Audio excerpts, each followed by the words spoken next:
Quero convidar vocês a abrir a Bíblia em 2 Pedro, capítulo 2.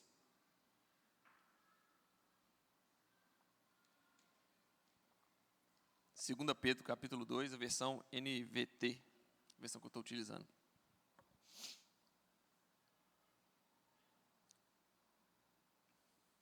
Todos encontraram? Então vou esperar. 2 Pedro, capítulo 2.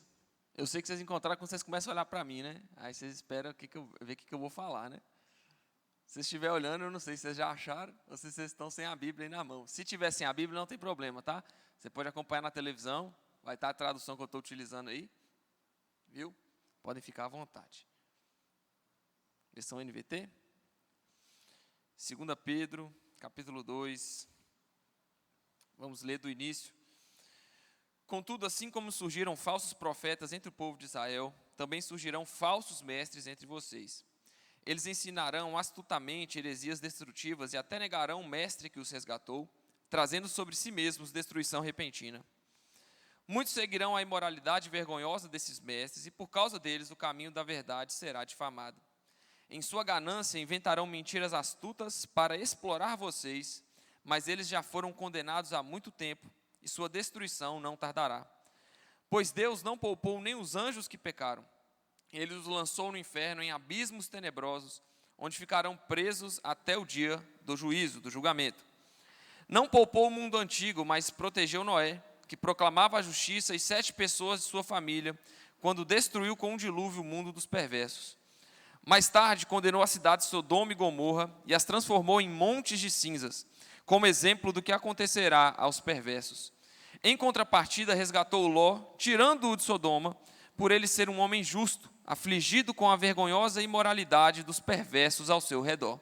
Sim, Ló era um homem justo, cuja alma justa era atormentada pela maldade que via e ouvia todos os dias. Vemos, portanto, que o Senhor sabe resgatar das provações os que lhe são devotos e, ao mesmo tempo, manter os perversos sob castigo até o dia do julgamento. Ele é particularmente severo com aqueles que seguem desejos e instintos distorcidos e desprezam a autoridade.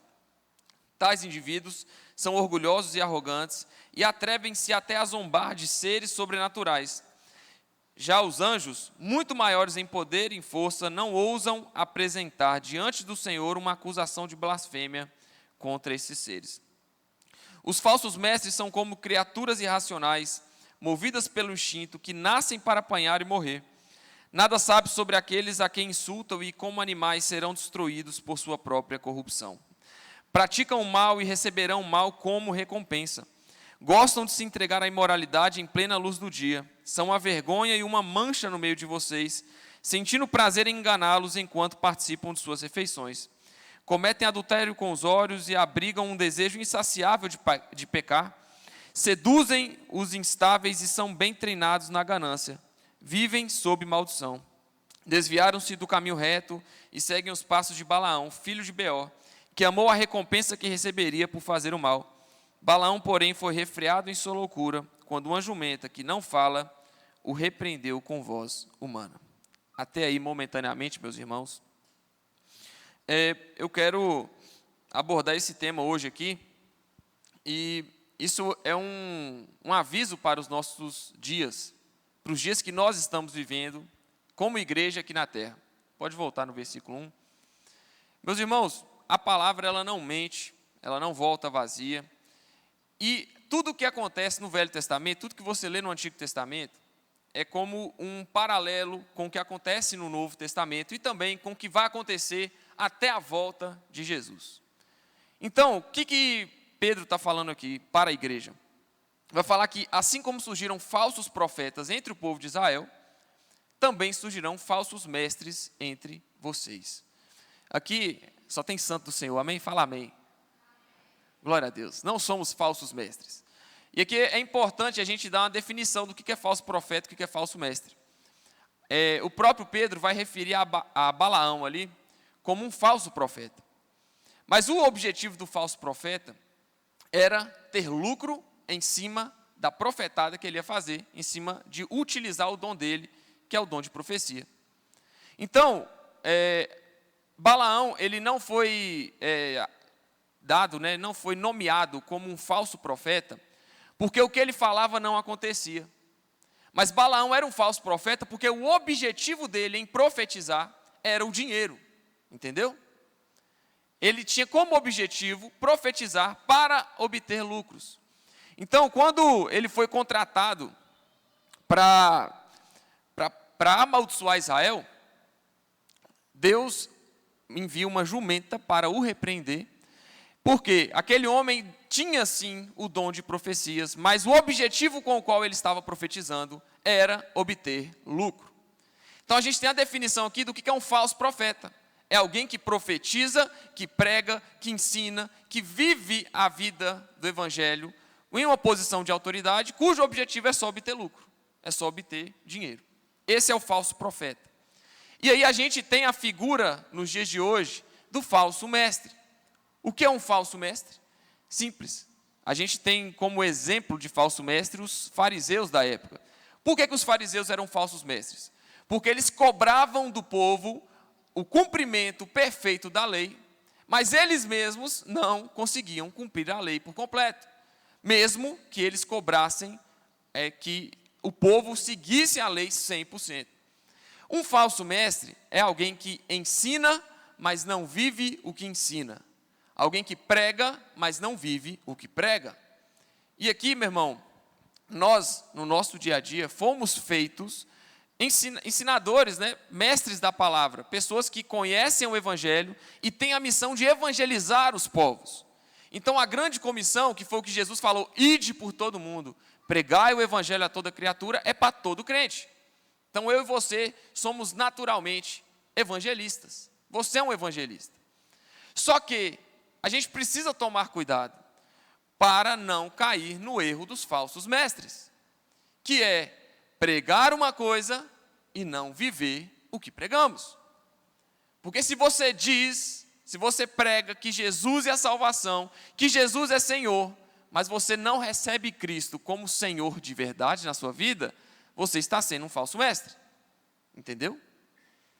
Então, essa é a dificuldade desses últimos dias. A gente vê muita gente falando de Jesus, mas poucas pessoas vivendo Jesus. A gente vê muita gente falando de Deus, sobre vida santa, sobre andar em retidão, mas você vê muito escândalo no meio das igrejas do mundo todo, e escândalos envolvendo pastores, líderes. Por quê? Porque eles estão sendo falsos mestres. Pregam algo, mas não vivem o que pregam. E era isso que Pedro estava alertando. Vai surgir falsos mestres entre vocês. Eles ensinarão astutamente heresias destrutivas, negarão o mestre que os resgatou, trazendo sobre si mesmos destruição repentina. Aqui a gente já tem uma característica de um falso mestre, de alguém que tenta atrapalhar a nossa fé. E isso você vê muito na internet, meu irmão. Todo mundo tem Instagram aqui, YouTube, todo mundo usa aí. Quem usa aí YouTube, Instagram? Tem muito falso mestre na internet. Tem muita falsa doutrina na internet. Tem muito ensinamento errado na internet. E qual que é o objetivo? Primeiro, eles ensinam heresias destrutivas, ou seja, heresias que destroem. E até negarão Jesus, trazendo sobre si mesmos destruição repentina. Então, o objetivo do falso mestre é destruir, mas, na verdade, eles é que serão destruídos. O objetivo dos falsos mestres é levar você a viver uma vida errada, porque eles pregam algo, mas não vivem o que pregam. Existia uma religião, antigamente, na época da igreja primitiva, que era conhecido como gnosticismo. Alguém já ouviu essa palavra antes aí? Gnosticismo? O que os gnósticos falavam? Eles falavam que o corpo ele não poderia sentir alegria alguma. Eles tinham para si que quem casava era menos salvo e menos merecedor de salvação do que aqueles que não se casavam, por causa da relação entre o homem e a mulher. Eles pregavam sobre a degradação do corpo, que você não tinha que se preocupar com o seu corpo, porque o seu corpo não valia nada mesmo e que poderia largar. Já viu aquela expressão, a pessoa que fala assim, no dia que eu morrer, me larga em qualquer canto que eu já fui embora. Alguém já ouviu essa expressão? Sim? Pois é, meu irmão. Isso vem de característica gnóstica. Por quê? Porque os gnósticos não se preocupavam com o corpo. E eles pregavam que você tinha que se abster de qualquer tipo de alegria, de alimento, de algo que fosse te trazer prazer na sua carne. E é claro que, olhando isso com os olhos cristãos, a gente percebe que nós temos sim que evitar os prazeres da carne. Mas prazeres pecaminosos, concorda? Então você comer uma carne, meu irmão, você comer ali um bife, uma alcatra, e você gostar, aquilo ali é um prazer que você está sentindo onde? É no seu espírito ou é na sua carne? É na carne. Eles falavam que você não podia comer a alcatra, né? Eu não ia servir para isso não, meu irmão, porque eu gosto de comer uma alcatra, um filé, é bom demais, né? Mas eles falavam que não, seu corpo não pode sentir nada de bom. Tanto que no casamento eles condenavam o casamento. Mas Jesus, ele deixa muito claro, e Paulo também nas cartas vai deixar muito claro que isso não é condenável. E o objetivo deles era o quê? Era privar as pessoas de viver isso, obter lucros em cima desses crentes do gnosticismo, para que os bolsos deles ficassem cheios, mas, na verdade, eles mesmos não viviam o que pregavam. Então, essas pessoas que buscavam destruir a fé daqueles que criam no Evangelho, trazendo essas limitações, você não pode comer esse tipo de carne, você não pode se casar, você não pode fazer isso, porque se você fizer isso, você está errado. Essas pessoas buscavam destruir a fé correta que havia sido construída em Jesus. Entretanto, eles mesmos é que estavam sendo destruídos. Então, o conselho que Pedro vai trazer é que surgiram falsos profetas entre o povo, também surgirão falsos mestres entre vocês. Eles vão ensinar astutamente coisas erradas para levar vocês à destruição. Entretanto, eles mesmos é que estão trazendo destruição repentina sobre si. Versículo 2. Muitos seguirão a imoralidade vergonhosa desses mestres, e por causa deles o caminho da verdade será difamado. O que temos visto hoje no Brasil, não só no Brasil, mas no mundo inteiro, são maus exemplos de líderes. E por que o líder tem esse peso maior? Por que o líder é muito cobrado? Porque muito foi dado. Por que quem é crente tem que ter uma posição diferente no meio da sociedade? Porque muito foi dado. O que se espera de um crente? Quando você é crente, você está vivendo uma vida pé na igreja, pé no mundo. Você está o crente Raimundo, né? Você está um pé na igreja e um pé no mundo. A pessoa sabe que você vai na igreja, você faz alguma coisa diferente lá fora, ela olha para você e fala, uai, não é você que é o crente? Olha o que você está fazendo. O próprio mundo repreende o crente que não está firme, seguindo as imoralidades vergonhosas, e o caminho da verdade será difamado. Então a gente tem maus exemplos sim hoje em dia. Pessoas que às vezes não vêm na igreja porque generalizam esses maus testemunhos e falam que toda igreja é igual, que todo pastor é igual, que todo crente é igual. Eu até menciono isso de vez em quando você vai fazer um financiamento de um carro, se você colocar que a profissão é pastor, a possibilidade de ser negado é muito grande. Sabia disso? Mas deveria ser o contrário, meu irmão. Os líderes religiosos deveriam ser exemplo em tudo. Os líderes religiosos deveriam atrair ali o modelo, o padrão de atitude, de vida. Você, crente, você deve ser modelo para o mundo. E não o contrário, não o mundo modelo para você. Nós não devemos amar o mundo, nem o que no mundo há. Nós temos que amar o Senhor e viver debaixo da lei dEle, obedecendo a palavra de Deus. É isso que o crente tem que fazer. Então não adianta a gente pregar, falar que eu sou crente, mas isso aí vai abrir umas portas para você aqui no mundo, mas a porta do céu não vai estar aberta para você. Porque só falar que é crente não adianta. Só falar que eu creio que Deus existe. Sabe o que Deus vai falar? Sabe o que a palavra de Deus vai falar? Creres que Deus é um só? Grandes coisas, até os demônios creem, estremecem. Eu não quero ser comparado com o diabo não, meu irmão. Porque acreditar que existe um só Deus, até o diabo crê. Porque Deus o trancou debaixo das profundezas, aguardando o dia do juízo, como a gente leu aqui. Então, creres que Deus é um só, você não faz nada demais. Porque até os demônios creem e estremecem. Então, só falar que Deus existe, meu irmão, não vai resolver a equação do cristianismo na sua vida. Além de falar que Deus existe, eu preciso agir como Deus existisse de verdade. Existe um termo que chama ateísmo cristão, que é o quê? Pessoas que falam que Deus existe, mas vivem como se Ele não existisse. Esse é o ateísmo cristão. A pessoa fala, eu creio em Deus, mas vive a vida de qualquer jeito, desregrada, não observa a Bíblia, não lê a Bíblia, não medita, não congrega, nega o Senhor Jesus, peca de forma desordenada, atende aos desejos da sua carne de qualquer forma, desregrado. E aí a gente tem o termo ateísmo cristão, que você fala que Deus existe, mas vive como se Ele não existisse. Está na hora da gente acordar, está na hora da gente viver o cristianismo de verdade.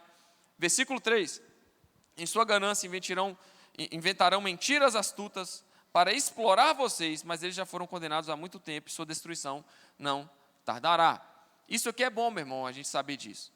Porque falsas pessoas, falsos mestres, falsos ensinos que chegam para nós, é fato que Deus irá nos preservar. Se você está com o Senhor Jesus, meu irmão, ore para que Ele te preserve, porque existe segurança em Jesus. E só Cristo Jesus para nos livrar do poder desses falsos ensinos. Versículo 4, Pedro vai falar que Deus não poupou nem os anjos que pecaram. E aqui vai falar sobre a queda dos anjos que se rebelaram contra Deus e foram lançados no inferno, né? Então os anjos pecaram, Ele não poupou nem os anjos que pecaram, Ele os lançou no inferno em abismos tenebrosos, onde ficarão presos até o dia do julgamento, o dia do juízo, o grande dia do Senhor.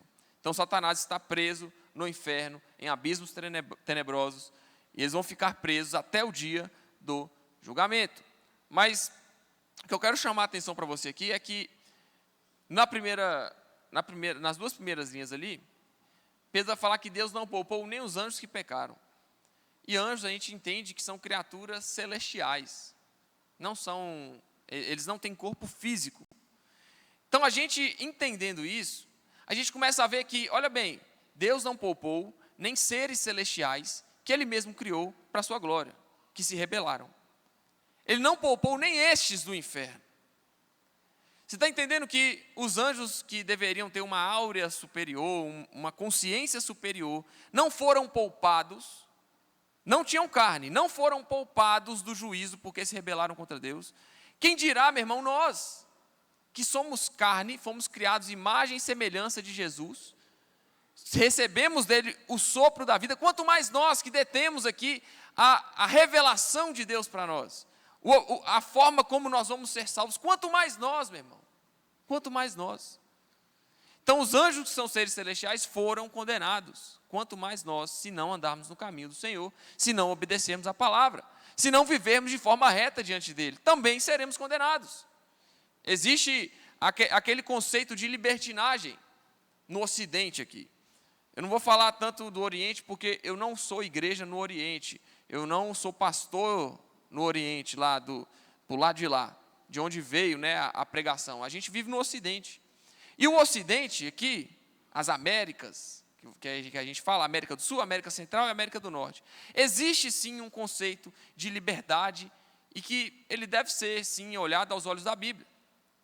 A liberdade, meu irmão, que existe para o crente é se sujeitar de forma intencional ao senhorio de Cristo. A liberdade que existe, meu irmão, você pode ir e vir, você pode entrar na igreja, você pode sair da igreja, você pode abrir a sua Bíblia, você pode congregar. A gente não tem aqui, igual tem na China, agentes do governo infiltrados no meio da igreja para ver o que está sendo pregado. Isso não tem aqui. Na China tem. Na China a liberdade é privada. Tem igreja? Tem. Mas existe um agente do governo lá dentro que observa tudo o que está acontecendo, o que está sendo pregado, o que está sendo falado. Não pode caracterizar lá na China uma comunidade. Você não pode criar comunidades pelo regime comunista. Então tem que ter um agente do governo dentro de cada igreja, observando o que está sendo falado, porque se for falado alguma coisa contra o governo, contra alguma coisa assim, eles encerram as atividades, não pode mais pregar, não pode falar. É tudo regulamentado. Então lá não tem essa liberdade, mas nós temos a liberdade aqui. Você pode entrar na igreja, não tem nenhum agente do governo aqui, eu acho, né? Vou olhar bem dentro do seu olho, ver se... Deixa eu ver. Não tem não. Não tem agente do governo aqui. Não tem ninguém tentando regulamentar a nossa pregação. Nós somos livres para pregar o evangelho de Jesus. Isso é fantástico, isso é maravilhoso. A gente vive em um país onde a liberdade, ela existe. Nós temos liberdade religiosa, nós temos liberdade para proclamar a nossa fé. Sim, nós não somos calados. Glória a Deus por isso. Mas, na China, existe uma devoção tão grande que os caras passam aperto existe uma igreja, ela tem um site, e para você congregar nela, para você ir nela, você tem que fazer um cadastro, olha bem, você tem que fazer um cadastro, faça seu e-mail lá, eles têm que aprovar a sua entrada, eles devem fazer ali um check-up sobre se você é alguém envolvido ali com o governo ou não, eles fazem um check-up legal, o culto é tipo 7h30, 7 horas eles mandam um e-mail e falam onde é que vai ser a reunião, onde é que vai ser o culto. Eles não têm uma sede fixa. Olha para você ver. Esse pessoal está disposto a passar esse risco por amor a Jesus. Lá não tem liberdade.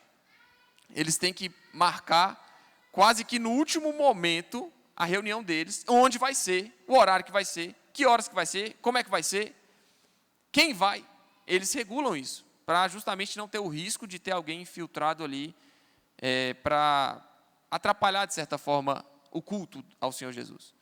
Então, lá não tem liberdade e o pessoal faz esse esforço todo para ter um culto com liberdade.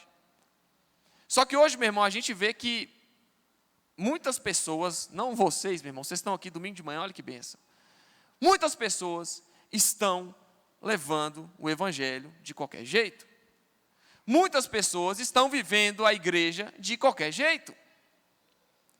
E engraçado, num país que tem liberdade religiosa, nós não estamos usando a nossa liberdade para pregar o evangelho. Igreja primitiva, o que acontecia, meu irmão? Perseguição, morte, 3.000 pessoas batidas em um dia.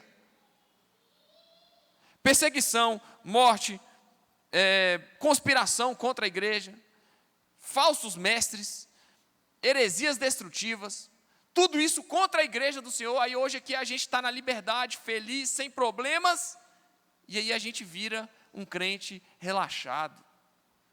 Porque essa ideia de liberdade, ela tende a te deixar na zona de conforto. Então você começa a vir na igreja, aí você vai falar, não estou muito afim hoje. Tem uma semana que você não vem, hoje eu não vou semana que vem. Semana que vem eu vou, não tem problema. Não tem problema. Isso é o comodismo que a liberdade traz. Mas por que nós temos que vigiar a nossa liberdade? Porque nós não podemos usar da nossa liberdade para a libertinagem. E o que é libertinagem, meu irmão? É você usar da sua liberdade para viver de forma desregrada. Que é justamente o que esses falsos profetas estão aqui fazendo. Mas Deus está falando o quê? O que a Bíblia está falando? Deus não perdoou nem os anjos. Quem dirá você que tem a revelação da palavra, que sabe quem é Jesus? Você sabe quem é Jesus. Você sabe que salvação só existe por meio de Jesus. Você sabe que salvação só existe por meio da igreja. Você sabe que você tem que congregar, você sabe que você tem que vir na igreja. Você sabe que você tem que amar seu irmão, você sabe que você tem que perdoar e você não faz isso. Por que você não faz? Porque é muito fácil ser crente na liberdade do nosso país. Você fala que você é, mas no dia que você não quiser ser mais, você, quero mais não. E aí você rejeita todo o ensino que você aprendeu a sua vida inteira. Você rejeita Jesus e vive sua vida de qualquer jeito. Não pode. Está errado. O cristianismo, meu irmão, é a porta que você entra e você nunca mais olha para trás. E o que Pedro está falando aqui? Deus poupou Ló, mas não poupou sua mulher. Beleza? Deus é injusto? Não. Porque a mulher olhou para trás. Virou uma estátua de sal. Beleza? Não olhe para trás. Porque Deus foi poderoso para salvar Ló, mas não salvou sua mulher. Porque, meu irmão, você tem a sua pessoalidade no seu relacionamento com Deus. Você pode definir se você quer ser um cristão de verdade ou não. Você pode assumir essa posição. Mas aí é com você, não é comigo. Eu posso chegar, te chacoalhar, te falar, vai, não sei o quê, você tem que vir para a igreja. Se você não tiver afim, meu irmão, o que eu posso fazer? Mas a palavra de Deus nos garante que Deus é poderoso. Vamos para o versículo 9. Vemos, portanto, que o Senhor sabe resgatar das provações os que lhe são devotos. E ao mesmo tempo manter os perversos sob castigo até o dia do julgamento. Então a gente sabe, vemos, Deus sabe proteger e condenar. Deus sabe te guardar das provações e sabe também te condenar ao inferno. E Ele não hesitará em te condenar ao inferno se você não estiver em Cristo. Acorde para essa realidade, meu irmão. Se você viver a sua vida de qualquer forma, não vai ter salvação para você. Se você quiser viver a sua vida de qualquer jeito, você é livre. Eu não vou te condenar. Eu não vou ir lá na sua casa, encher sua cabeça e falar, olha, você vai para o inferno, para com isso. Não, o meu anúncio é hoje aqui para você. Se você está aqui hoje, escuta isso hoje. Eu não vou na sua casa te falar isso de novo. Existe salvação só em Cristo Jesus. E se você estiver em Cristo Jesus, Ele sabe resgatar você das provações. Porque você está em Cristo, você é devoto a Deus. Mas se você não for, Ele sabe também te castigar e te manter sob castigo até o dia do juízo. Isso é muito importante, meu irmão. A gente precisa entender isso. Porque estar em Cristo Jesus é tudo de bom. Estar no mundo é tudo de ruim. O povo de Israel, o que Deus fala? Acho que, não sei se é o Deuteronômio. Eu vou falhar aqui, meu irmão. Meu estudo da Torá está um pouco escasso, me desculpe, eu vou estudar mais. Deus fala assim, tenho posto diante de ti a vida e a morte. Escolhe, pois, a vida. Está onde? Deuteronômio, não é? Acertei o livro. Eu não sei onde que está. Tenho posto diante de ti a vida e a morte. Escolhe, pois, a vida. Aí a gente começa a ler lá, né? Depois de Deuteronômio vem Josué. O povo vai lá, bonitão e tal, pega a terra prometida. Aí vamos para o livro de Juízes. O povo escolhendo a morte, escolhendo adorar outros deuses. Deus acabou de falar com você. Deus acabou de te mostrar o que você tem que escolher, por que você está escolhendo errado. Deus acabou de se manifestar para você, meu irmão. Existia algo no tempo, na época, todos conhecem aqui a manifestação sobrenatural de Deus, conhecido como teofania, conhecido como a sarça que pegava fogo e não se consumia. Todo mundo já viu isso? A sarça que pegava fogo e não se consumia, ali era a manifestação de Deus de forma sobrenatural. Os caras via Deus, meu irmão. Os caras via Deus se manifestando em algo. É como se essa câmera aqui começasse a pegar fogo e falar com a gente. Coisas do cotidiano ali, se manifestar, Deus se apoderava daquilo e se manifestava e falava com o povo, um monte fumegante, a sarça ardente. Deus falava com o povo e aparecia para o povo, e o povo escolhia errado do mesmo jeito. Por quê? Porque entra no que nós estamos falando. Existem os devotos ao Senhor, os que não são. Se eu fosse você, meu irmão, eu me aproximaria de Jesus mais. Eu vinha mais para a igreja. Se eu fosse você, eu me dedicaria mais à leitura da palavra. Se eu fosse você, eu oraria mais, eu vivia mais em comunidade, eu vivia mais em comunhão com meus irmãos, eu faria mais na igreja. Mas eu não sou você. Eu não consigo fazer isso por você. E se você não tiver afim, tudo bem. Eu não posso te obrigar. Você é livre. E mesmo se eu pudesse, eu não te obrigaria. Porque eu entendi o conceito de liberdade que o Senhor Jesus apresenta para a humanidade. Quem quiser vir após mim, tome sua cruz e siga-me. Né? Jesus não falou, olha, vocês são obrigados a vir após mim. Então vocês vão lá, pega aquela cruz pesada e anda atrás de mim. Jesus não falou isso. Quem quiser vir após mim, tome a sua cruz e siga-me. Simples. Então, se eu pudesse, mesmo se eu pudesse te obrigar, eu não te obrigaria. Porque eu entendi isso aqui. Eu entendi essa realidade. Então, qual tem que ser a atitude do crente? O que você tem que fazer para resolver isso? Se voltar para Jesus, se voltar para as Escrituras, se voltar para a Bíblia, se voltar para a comunidade de fé que você frequenta, frequentar mais a igreja, viver em comunhão com seus irmãos. Porque você vai ser a média, você vai ser o resultado das 5 pessoas que você anda. Se você anda com 5 beberrão, meu irmão, você vai ser o 6º. Se você anda com 5 crentes que oram, você vai ser o 6º. Se você anda com 5 pessoas que fumam maconha, que cheira pó, que faz uso deliberadamente, assim, tá nem aí, de drogas, você vai ser o 6º. Se você anda com 5 pessoas que falam palavrão, que vivem uma vida profana, você vai ser o sexto. Mas se você anda com crentes fiéis ao Senhor Jesus, se você anda com 5 crentes fiéis que oram, que estão com você diariamente, convivendo na igreja, vivendo em comunhão, você vai ser o sexto irmão que vai viver em comunhão também. Está entendendo? Você vai ser o resultado de quem você anda. Você vai ser o resultado de quem te aconselha. Você vai ser o resultado de quem anda com você. Simples. Com quem que eu vou andar então? Não é você empurrar aqueles irmãos que você conhece antes de você se converter. Não é você jogar eles para o canto e falar, olha, vocês são pecadores, miseráveis, né? Vocês vão para o inferno e eu vou para o céu. Não é isso. Não é esse o ponto. O ponto é, quão de influência essas pessoas exercem sobre sua vida. E se elas exercem muita influência, se afaste. Se aproxime de quem irá exercer uma influência boa para a sua alma, meu irmão. Você vai viver 70, 80, 90 anos nessa terra. O que é isso comparado a uma eternidade, ou no céu ou no inferno? Nada.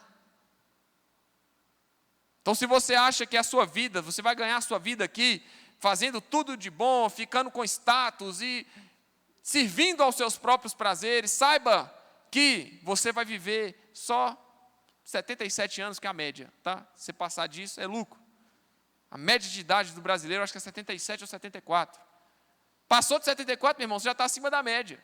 Glória a Deus. Continue vivendo. Mas chega perto dos 100 anos, você já não vai viver tanto mais. Minha bisavó morreu com 95. Passou demais, teve lucro demais. Mais de quase 20 anos de lucro. Né? Mas foram só 95 anos, meu irmão. Ela nasceu antes da Segunda Guerra Mundial.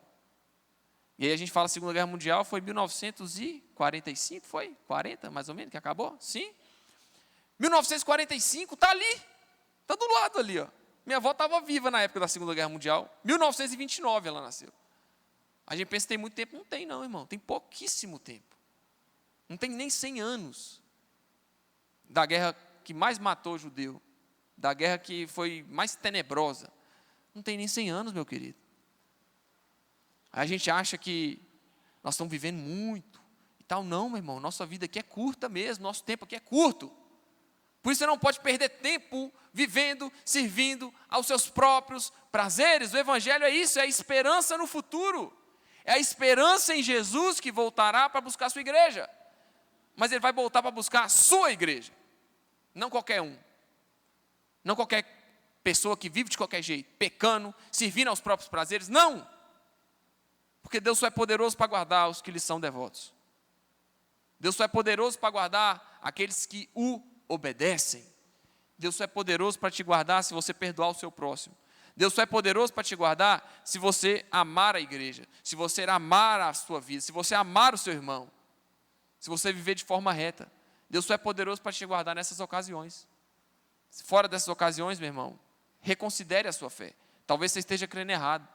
Talvez a sua leitura da Bíblia está errada. Talvez você está achando que está vivendo uma coisa e tem muito falso ensino na sua cabeça.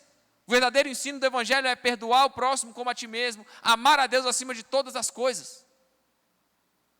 Esse é o ensino do Evangelho.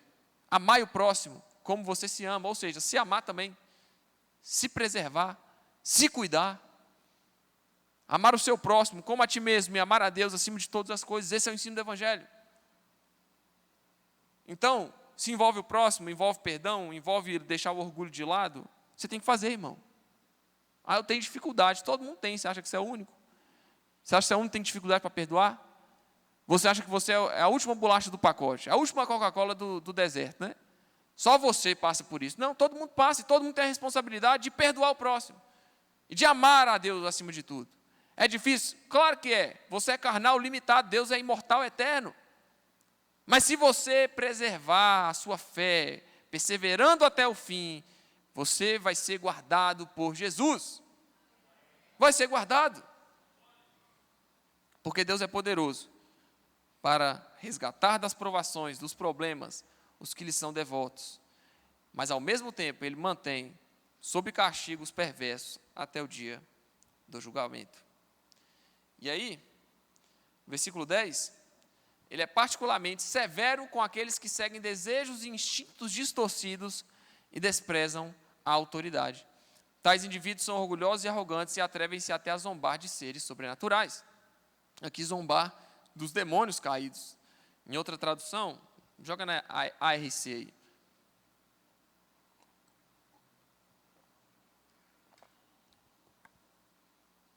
Joga na ARA, melhor. RA, só RA.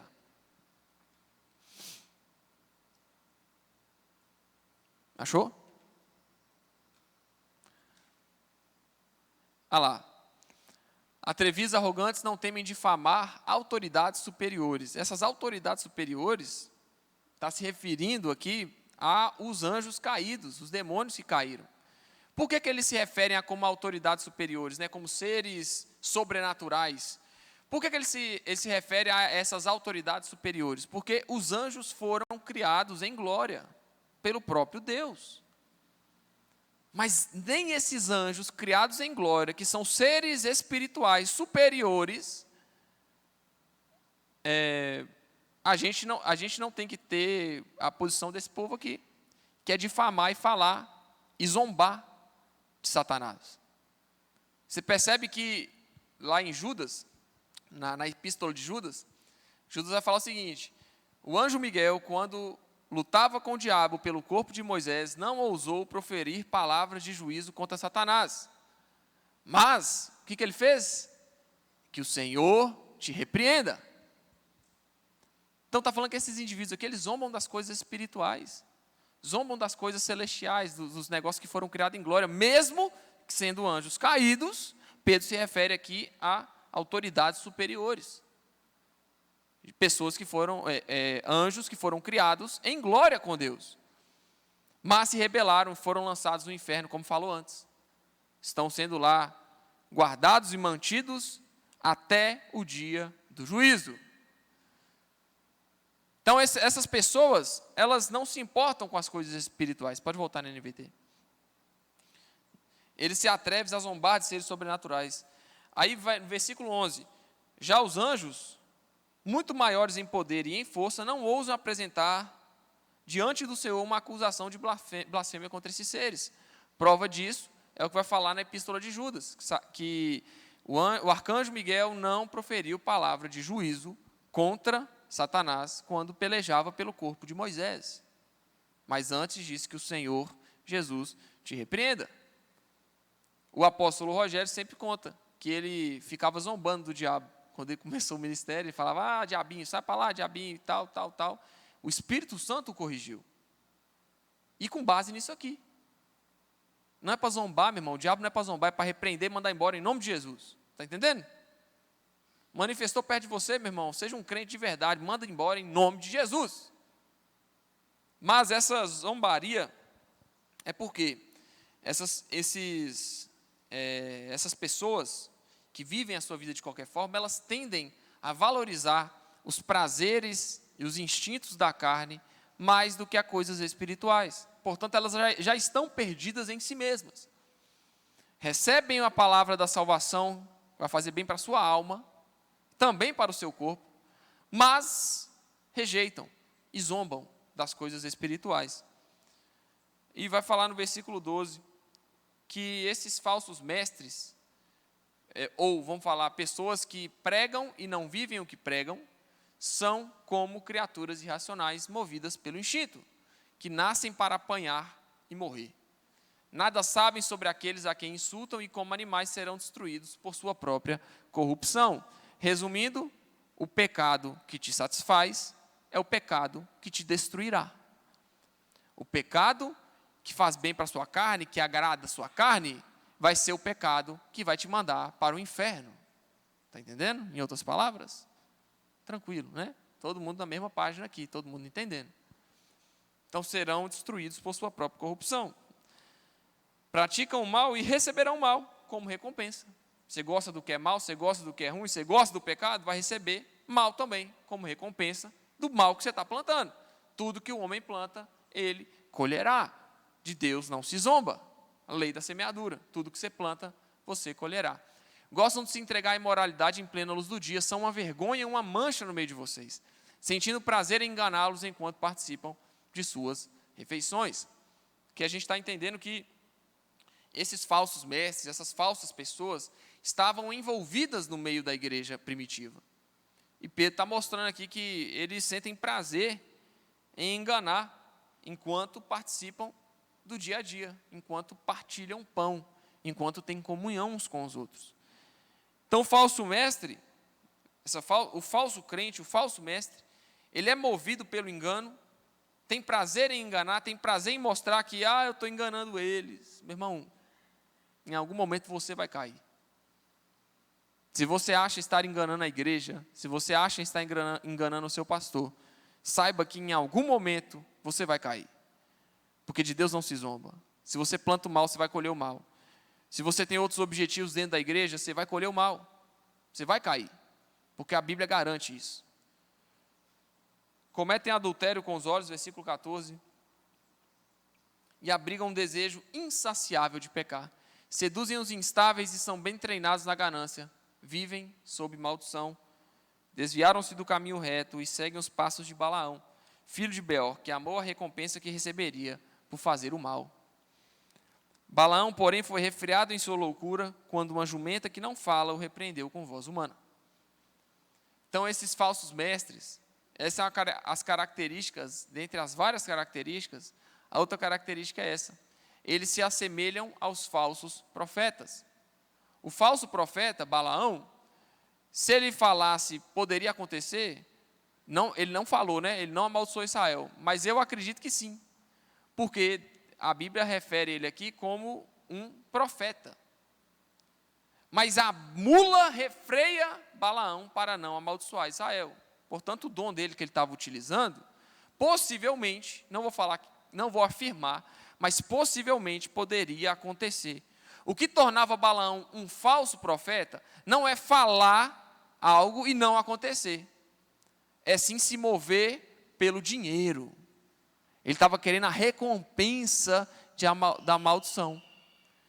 Então, isso torna Balaão um falso profeta. A motivação da profecia.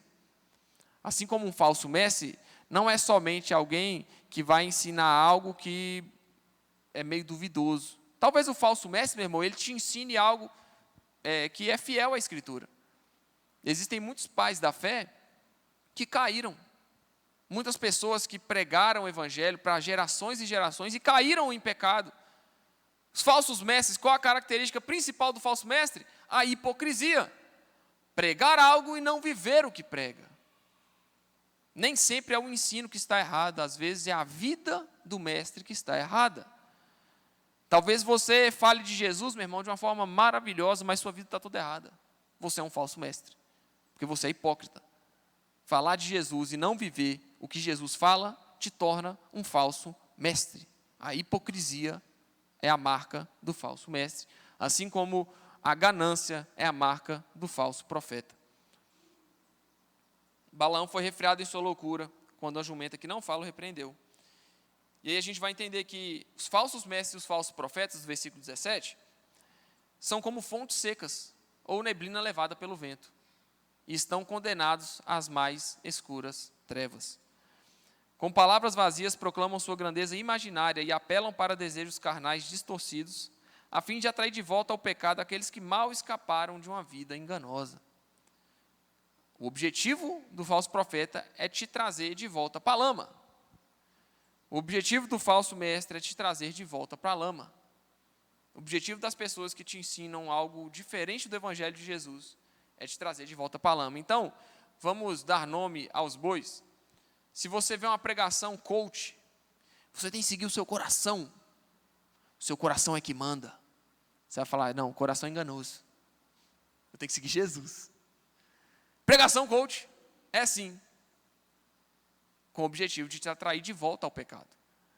Porque se você, meu irmão, é um crente que começou a ler a Bíblia agora e você chegou em Romanos, você vai entender que se não fosse por Jesus, você não seria nada. Você não é bom, bom é Cristo. Meu irmão, Jesus é tão maravilhoso. Jesus era perfeito, Jesus nunca pecou. Aí chegou certa vez uma pessoa para ele e falou assim, bom mestre, o que eu farei para não sei o quê, não sei o quê. Fez uma pergunta para Jesus, chamou Jesus de bom mestre. Jesus vira para ele e fala assim, bom, por que me chamas bom? Bom é só um, o meu Pai que está no céu. Aí vem os bonitão do século 21 falando, eu sou bom, você é precioso, você é bom demais, segue seu coração porque você é perfeito. Como assim? Que egocentrismo é esse que a sociedade entrou? Não, meu irmão, nós não somos bons. Se somos bons é porque Jesus nos torna bons. É glória para Ele somente. Nós não temos bondade em nós. Se não fosse Jesus refreando os nossos ímpetos, nós estaremos no mais profundo abismo. Se não fosse a ação redentora do Espírito Santo em nossa vida, nós não estaríamos de pé. Se não fosse o novo nascimento em Cristo Jesus, nós não estaríamos aqui. A glória é somente para Deus. Então, as pregação coach que tenta te falar que você é bom, foge disso, meu irmão. Porque o objetivo dessas pregações é te atrair de volta ao pecado. Para aqueles que mal escaparam de uma vida enganosa. Não é à toa que você vê uma série de famosos, de pessoas famosas da mídia, da cultura pop ali, aquelas pessoas que estão envolvidas nesses ambientes pop. Você vê essas pessoas em igrejas. Você vai, mas a pessoa não é crente. Você vê cantando em igreja, meu irmão. A pessoa está cantando no mundo, obscenidades, falando coisas profanas, em cima de um palco. Passa uma semana, ela está dentro, em cima da igreja cantando. Você vai, ué, isso não está certo, não. Isso não pode estar certo. Como que pode uma fonte sair água doce e salgada? Não sai, meu irmão. Não sai. Esse é o conceito do falso mestre. A pessoa está cantando lá bonitinho para Deus. Mas ali está cantando, está legal, a música é bonita. Você pode se emocionar? Pode. Mas qual que é o fruto de quem canta? Por isso que eu não me impressiono ver Davi Sasser gravando com Simone e Simária. Não me impressiona. A pessoa está cantando. Mas e daí? Porque canta bonitinho para Deus, aí chega lá diante de um palco e começa a cantar para o capeta, meu irmão. Isso não me impressiona. Não me impressiona.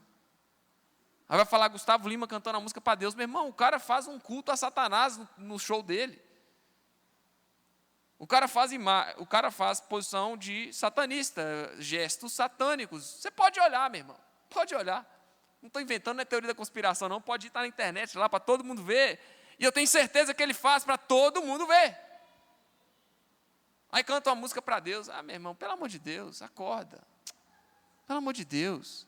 A característica principal do falso mestre é falar algo, cantar algo e não viver o que ele está cantando. Então, para mim, é falso. Não me impressiona.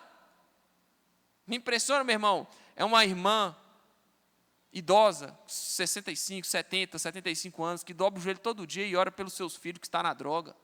Ora pelo seu filho que está precisando de um casamento restaurado. Olha para o seu filho que está vivendo uma vida desregrada, que está vivendo o mundo. É aquela mãe que chega à noite na cabeça da criança e bota a mão na cabeça da criança e fala, oh Deus, repreende todo mal. O menino está dormindo, Deus repreende todo mal da vida dele. O menino está dormindo lá, o que está acontecendo? É a mãe com a mão na cabeça orando. Isso me impressiona. Porque isso é uma pessoa que acredita no poder do Evangelho.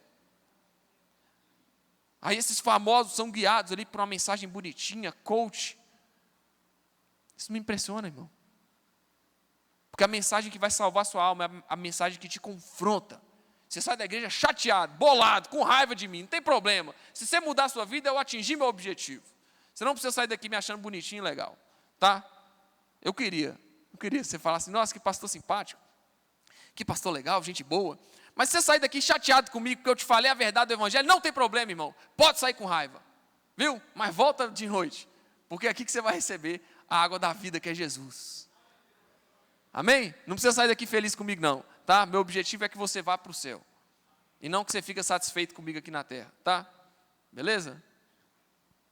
Então, trazer as pessoas que mal saíram, né? Aí tem...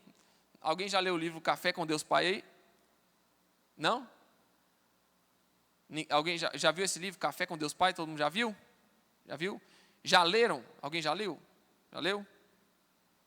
A irmã já leu? Que benção. A irmã é crente, eu sei que é crente. A irmã tem fruto, né? Mas eu gosto de falar que esse livro, eu vejo uma quantidade absurda de não crentes postando, lendo esse livro.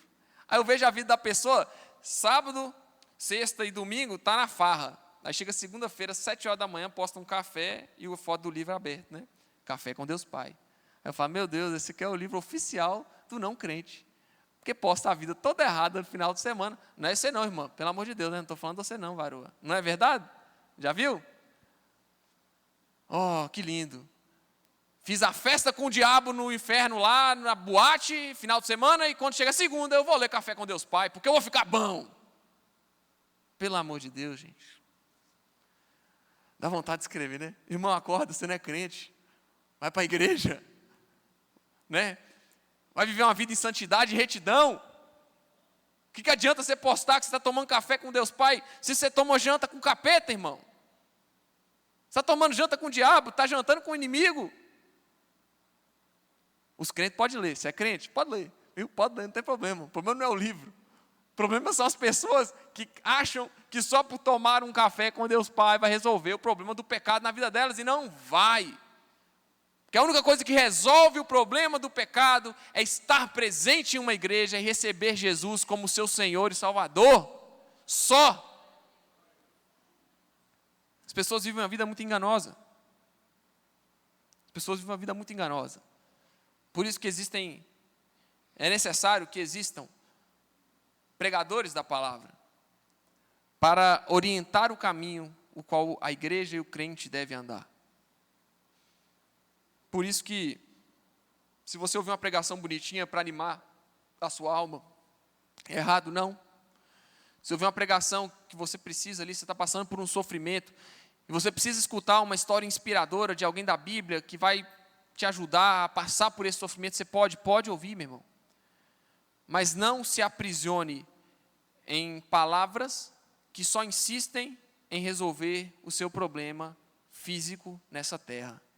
Você está passando por uma dificuldade financeira, tudo bem se ouvir alguma palavra de alguém que passou por uma superação na Bíblia, como José do Egito, que foi vendido como escravo e acabou reinando e governando sobre o Egito. Não tem problema você escutar essa pregação para você se animar novamente, para você se reerguer. Mas que a sua preocupação não seja somente as resoluções dessa terra. Porque existe um problema ainda mais profundo, marcado na humanidade, que é chamado pecado. E ele só se resolve com o sangue de Jesus. Ele só se resolve recebendo Jesus como seu Senhor e Salvador, apenas. Versículo 19, prometem liberdade, olha bem. Esses falsos mestres prometem liberdade, mas eles próprios são escravos. Que ironia. Alguém que promete liberdade ser escravo. E é assim que Pedro retrata esses falsos mestres. Eles prometem liberdade, mas eles próprios são escravos da corrupção, pois cada um é escravo daquilo que o controla. Meu irmão, se sua vida é controlada por Jesus, você é um escravo da palavra de Deus, isso é maravilhoso. Eu quero ser escravo de Jesus. Eu quero ser escravo das pisaduras de Cristo. Eu quero ser escravo da palavra de Deus.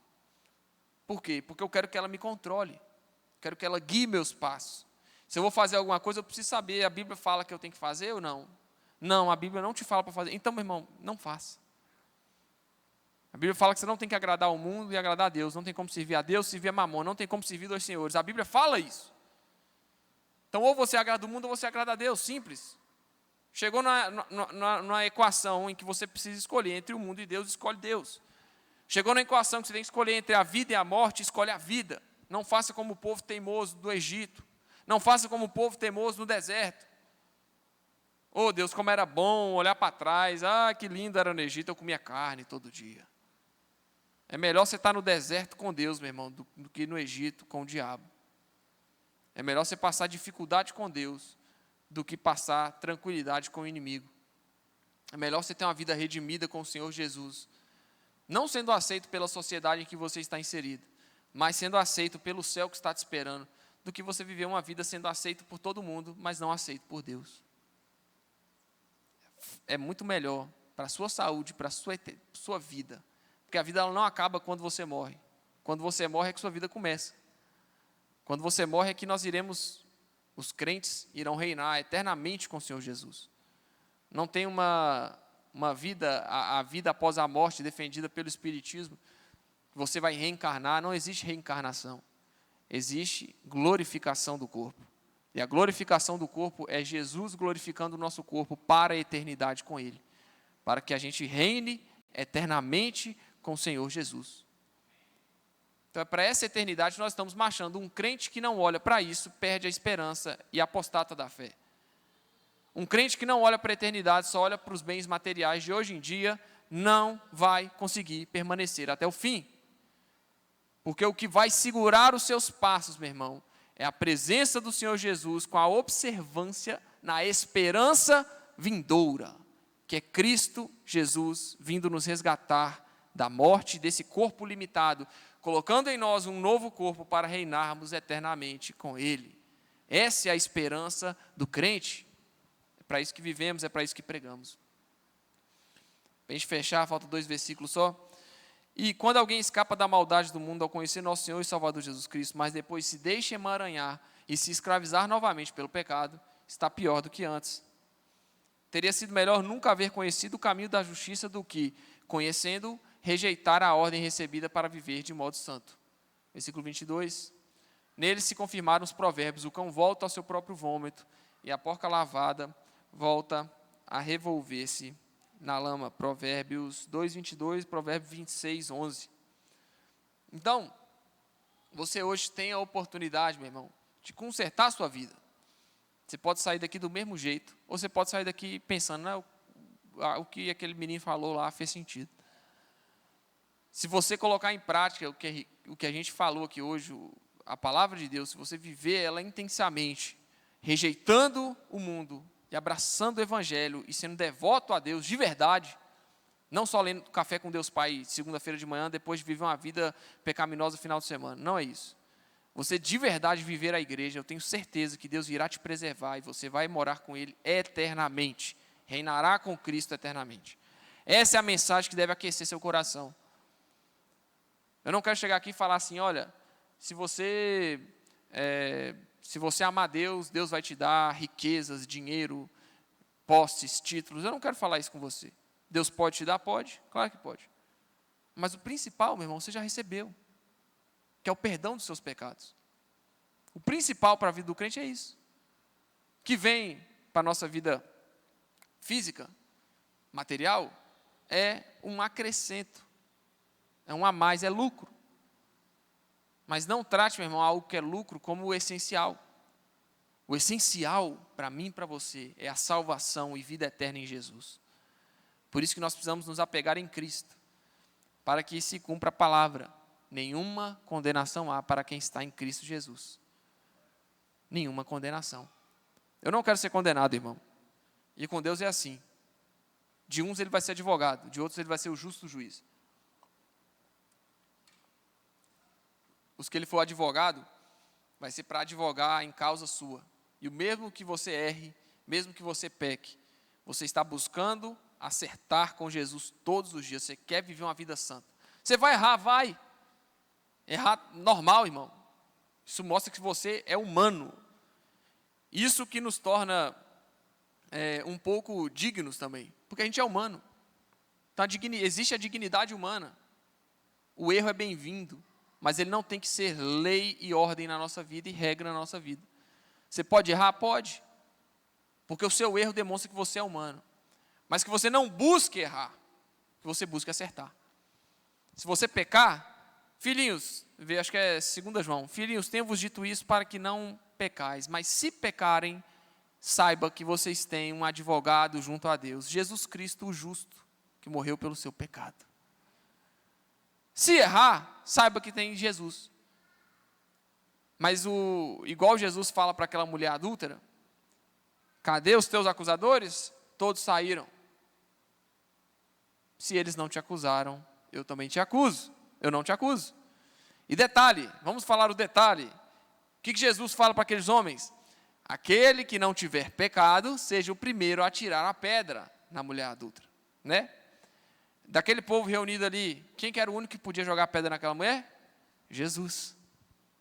E acaba que ele mesmo fala, eu também não te condeno. Vá. E não peques mais. Então o evangelho não é viver de qualquer jeito, irmão. Jesus te perdoa, mas vai e não peques mais, não erre mais, acerte. Errar no mesmo erro é burrice, né? Você não é burro. Então não erre na mesma coisa sempre. Porque isso é burrice, insensatez.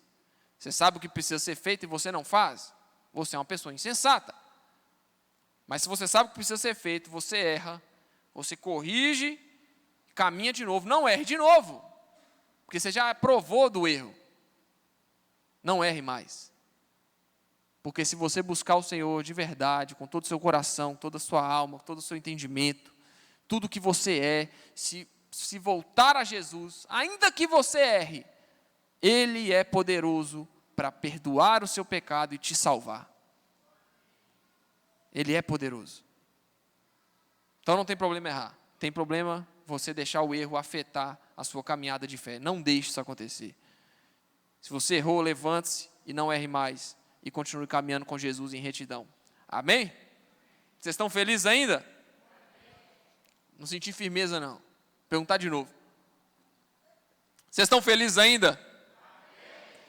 Eu acabei de falar, né, que se você saísse daqui chateado comigo, bolado, para falar a verdade, eu não ia importar, né? Então, se você não estiver feliz, está tudo certo, irmão. Eu entendi. Entendi que você saiu bolado. Mas que você saia bolado, mas mudado, tá? Não tem problema não. Tá? Depois você vai me agradecer, que 6 meses você chega e falou, pastor, que bom que você falou aquilo, porque eu consertei minha vida. Né? Eu saí daquele dia chateado com você, mas hoje eu já estou de boa com você. Daqui a pouco a gente está até tocando junto aqui as músicas, né? Cantando junto, né? Amém? Que Jesus te preserve, meu irmão. Que Jesus guarde sua vida. E creia que Ele é poderoso para isso. Amém? Quero só fazer um rápido aviso aqui. Nós teremos o nosso culto da virada, dia 31 de dezembro. 21h30 nós vamos estar aqui. Tá, meu irmão? A gente está preparando algo muito especial. Nós estamos ensaiando já. Ontem nós chegamos aqui na igreja às 5 horas da tarde. Nós saímos beirando às 9. Né? Ensaiando louvor. A gente vai fazer um louvor bem intenso e bem bacana para o Senhor Jesus. E a gente quer contar com a presença de vocês. Tá? Se vocês não forem viajar, venham para a igreja. Porque não tem lugar melhor para você passar a virada de ano do que na igreja. Convide também sua família, seus amigos, porque vai ser um tempo muito precioso que a gente vai estar aqui. A partir das 9h30 da noite. Chegue a tempo para você não perder nada, tá? Chegue na hora para que você receba tudo que Jesus tem para derramar, tá? Toda a alegria que o Senhor Jesus tem para derramar sobre sua vida, Ele vai derramar. Creia nisso, amém? Que Jesus te abençoe, te guarde, te proteja de todo mal. Vamos orar essa manhã. Pai, muito obrigado porque o Senhor nos conduziu até este lugar. Obrigado porque o Senhor tem nos guardado, nos protegido, nos livrado, Deus, de todo mal. Nós clamamos a Ti, Pai, por Sua presença neste lugar. Nós clamamos a Ti pela Sua manifestação neste lugar. Jesus, nós reconhecemos que não somos perfeitos, mas nós cremos que o Senhor é poderoso, Deus, para nos aperfeiçoar até o dia da Sua vinda. Portanto, Pai, nós clamamos a Ti, se manifeste a nós, endireite as nossas veredas, endireite o nosso caminho. Deus, repreenda todo o mal contra a nossa vida, repreenda todo ataque das trevas contra nós, que o Senhor seja exaltado em nós, Pai, e que a nossa vida seja para o Teu louvor, seja para a Tua glória. Deus, nós te agradecemos, porque se não fosse pelo seu sacrifício na cruz, nós não estaríamos aqui. Nós te agradecemos, porque se não fosse a sua mensagem poderosa, nós jamais seríamos livres do inferno, Deus. Mas o Senhor veio para nos libertar, o Senhor veio para nos resgatar, o Senhor veio para curar o oprimido, curar o cativo, e nós te agradecemos por isso, Senhor. Nós nesse momento, Deus, derramamos a sua bênção sobre a sua igreja. Que a sua igreja, Deus, seja cheia do seu poder, seja cheia da sua graça. Recebam, Pai, em nome de Jesus, o perdão pelos pecados, e que eles consertem a vida deles a partir de hoje, Deus. Se há em nós algum caminho mau, que o Senhor endireite as nossas veredas, para que caminhemos de glória em glória com o Senhor. Pai, nos guarde, nos proteja, nos livre de todo mal, em nome de Jesus, amém. Você está feliz? Aplaude Jesus com toda a sua força, meu irmão.